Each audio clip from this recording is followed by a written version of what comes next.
അപ്പോൾ നമ്മൾ 67A information technology ആക്ടും 3 and 5 ഓഫ് ITP ആക്ടിലാണ് നമ്മൾ കേസ് എടുത്തിരിക്കുന്നത്.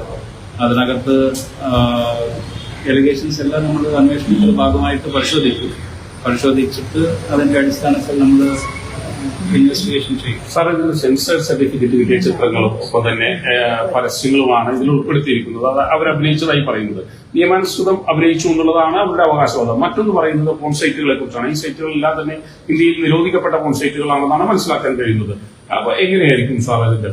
നമുക്ക് ഈ ഒരു ഘട്ടത്തിൽ ഇതിനെ പറ്റി ഒന്നും പറയാൻ, നമ്മൾ അന്വേഷിച്ചിട്ട് ശേഷം ഇതിന്റെ അന്വേഷണത്തിന്റെ ഒരു റിസൾട്ട് എങ്ങനെ ഉണ്ടാവുക എന്ന കാര്യങ്ങൾ നമ്മൾ സാർ, ഈ പോലീസ് കേസിൽ ചില വിമർശനങ്ങൾ പലപ്പോഴും നേരിടുന്നുണ്ടോ? അത് എങ്ങനെയാണ് പോലീസ് നോക്കിക്കാണുന്നത്? ഈ കേസ് രജിസ്റ്റർ ചെയ്തത് ഈ കേസ് നമ്മൾ രജിസ്റ്റർ ചെയ്തത് കോടതിയിൽ നിന്ന് ഫോർവേഡ് ചെയ്തു വന്ന ക്രിമിനൽ മിസ്ലീനിയസ് പെറ്റിഷന്റെ അടിസ്ഥാനത്തിലാണ് നമ്മൾ രജിസ്റ്റർ ചെയ്തത്.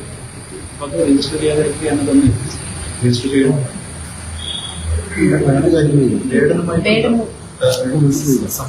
കേസ് പരിശോധിച്ചത് അതിന്റെ തുടർ നടപടി എങ്ങനെയാണ്? ഉടൻ അറസ്റ്റിലേക്ക് പോലീസ് പോകുന്നുണ്ടോ? എങ്ങനെയാണ്? അപ്പോ വേടന്റെ പ്രസന്റ് ലൊക്കേഷൻ നമ്മൾ നോക്കിക്കൊണ്ടിരിക്കുകയാണ്. മറ്റ് അദ്ദേഹം ഒരു ആന്റിസിപ്പേറ്ററി ബെയിലിന് വേണ്ടി ഫയൽ ചെയ്തിട്ടുണ്ട്.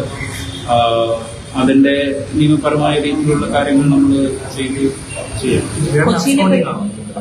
എന്ന് പറയുന്നത്. നമ്മൾ ലൊക്കേഷൻസ് അതൊക്കെ എന്തെങ്കിലും സൂചനകളുണ്ടോ? വേടൻ എവിടെയുണ്ട്? കൊച്ചിയിലെ പരിപാടി അതിനെപ്പറ്റി ഒന്നും പറയാനില്ല. നമ്മള് ഈ വിഷയത്തിലെ ഒരു ആന്റിസിപ്പേറ്ററി ബെയിൽ നിലവിൽ ഹൈക്കോടതിയുടെ മുൻപ് പെൻഡിംഗ് ആണ്.